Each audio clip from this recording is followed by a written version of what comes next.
Assalamualaikum warahmatullahi wabarakatuh. Selamat pagi dan salam sejahtera untuk kita semua.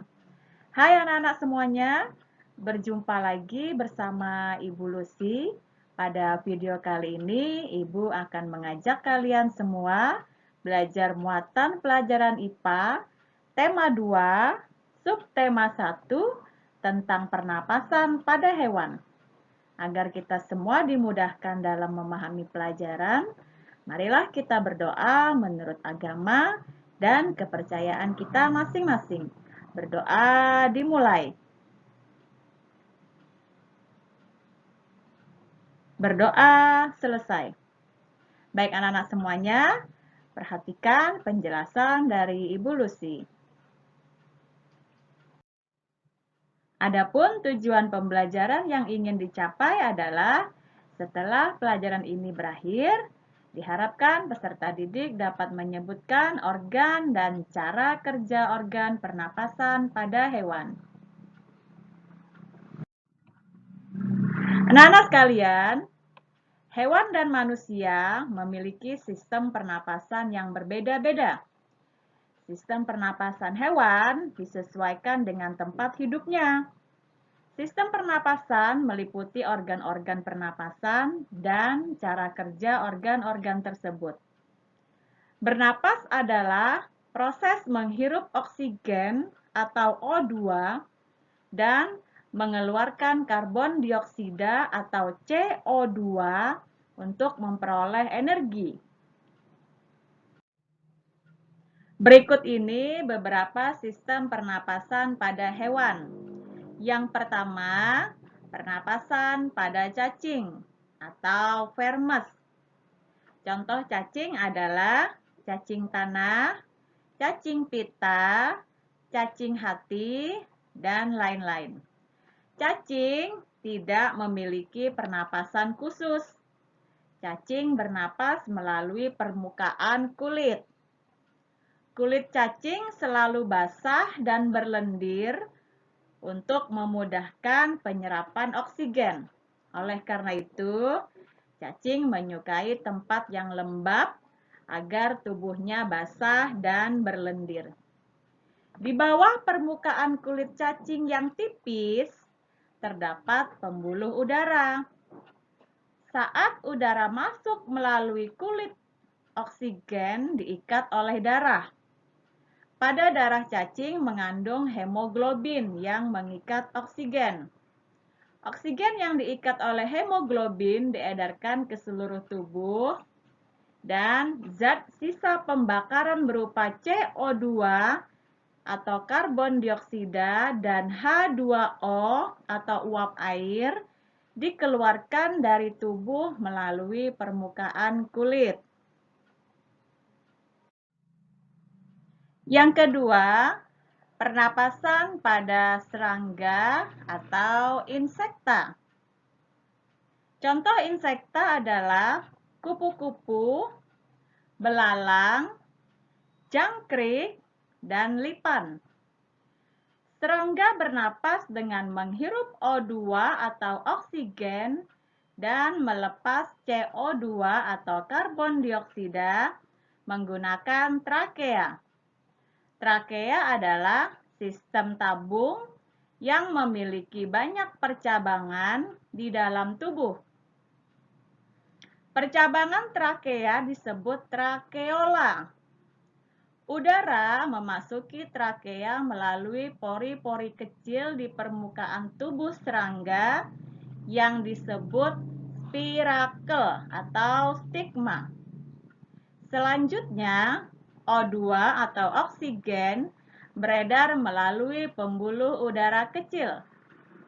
Sel-sel tubuh mengandung O2 langsung dari pembuluh udara kecil itu. CO2 atau karbon dioksida dari sel akan mengalir ke trakeola lalu dibuang melalui lubang spirakel. Yang ketiga, pernapasan pada ikan atau pisces. Contoh ikan adalah ikan mujair, ikan kakap, ikan bandeng, dan lain-lain. Ikan memerlukan O2 supaya tetap hidup. Pengambilan O2 atau oksigen melalui proses pernapasan yang melibatkan organ pernapasan. Ikan bernapas dengan organ khusus mirip saringan yang disebut insang. Insang berbentuk lembaran tipis berwarna merah muda dan selalu lembab. Insang dilindungi oleh selaput atau rangka yang disebut tutup insang atau operkulum. Insang juga berfungsi sebagai alat pengeluaran garam-garam dan penyaring makanan. Cara kerja insang. Yang pertama, mulut ikan dan insang bekerja bersama-sama seperti pompa isap air. Mula-mula, tutup insang menutup secara bersamaan, mulut ikan terbuka, dan dinding mulut mengembang. Pada saat itulah air terhisap masuk. Yang kedua, rongga mulut ikan menyempit dan mulut ikan menutup. Secara bersamaan, tutup insang terbuka. Akibatnya, air keluar dari mulut dan insang. Pada saat itulah, O2 atau oksigen dalam air terserap dan CO2 dikeluarkan. Yang keempat, pernapasan pada katak atau amfibi. Contoh amfibi adalah katak dan salamander. Katak merupakan hewan yang dapat hidup di air dan di darat. Pada saat hidup di air, katak yang masih berupa berudu dan kecebong bernapas menggunakan insang. Insang kecebong terletak di luar tubuh, berupa lembaran kulit halus yang mengandung kapiler darah. Ketika hidup di darat, katak bernapas dengan kulit dan paru-paru. Katak menyukai tempat yang lembab sehingga kulitnya tetap basah untuk membantu pertukaran O2 dan CO2. Pada paru-paru katak terdapat banyak gelembung udara yang sangat kecil, berselaput, dan penuh dengan kapiler darah. Di dalam gelembung inilah O2 diserap dan CO2 dikeluarkan. Yang kelima, pernapasan pada ular atau reptil. Contoh reptil antara lain buaya, kadal, cicak, dan lain-lain. Reptil bernapas dengan paru-paru. Udara masuk melalui hidung, batang tenggorokan, dan paru-paru. Paru-paru reptil terletak di dalam rongga dada dan dilindungi oleh tulang rusuk. Paru-paru reptil sederhana dengan beberapa lipatan dinding yang dapat memperbesar permukaan paru-paru.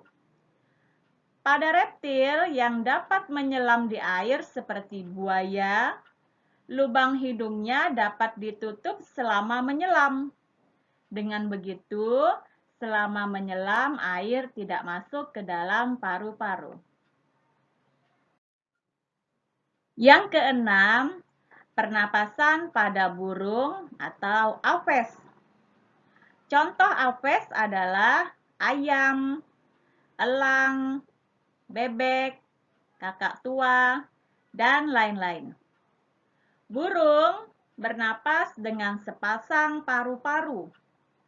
Udara yang mengandung O2 masuk melalui lubang hidung pada pangkal paruh sebelah atas. Selanjutnya, udara masuk ke pembuluh darah yang disebut trakea. Dari trakea, udara masuk ke dalam paru-paru dan sebagian lagi masuk ke kantong udara. Burung menghirup O2 atau oksigen sebanyak-banyaknya saat tidak terbang. Sebaliknya, saat terbang, burung tidak menghirup udara. Kantong udara burung berfungsi sebagai tempat menyimpan udara. Saat terbang, burung tidak menghirup udara, melainkan mengambil dari kantong udara.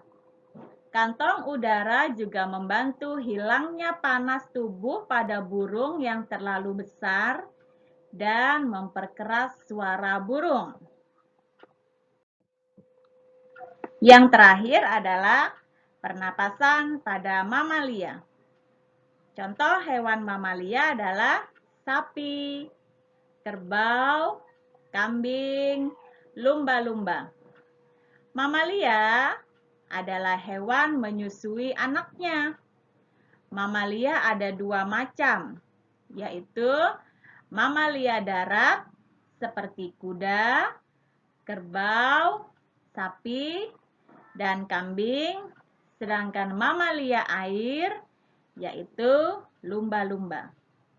Mamalia bernapas dengan alat pernapasan yang terdiri dari hidung, pangkal tenggorokan, batang tenggorokan, dan paru-paru. Nah, demikianlah pembelajaran kita pada hari ini. Semoga bermanfaat. Anak-anak paham tentang alat pernapasan pada hewan. Pesan ibu, tetap di rumah, tetap semangat, rajin belajar, jaga kesehatan, makan makanan yang bergizi, jaga aktivitas, tidak berlebihan. Semoga hari ini lebih baik dari hari kemarin ya. Kerjakan tugas dengan baik, Ibu tunggu. Ibu akhiri. Wassalamualaikum warahmatullahi wabarakatuh. Selamat pagi.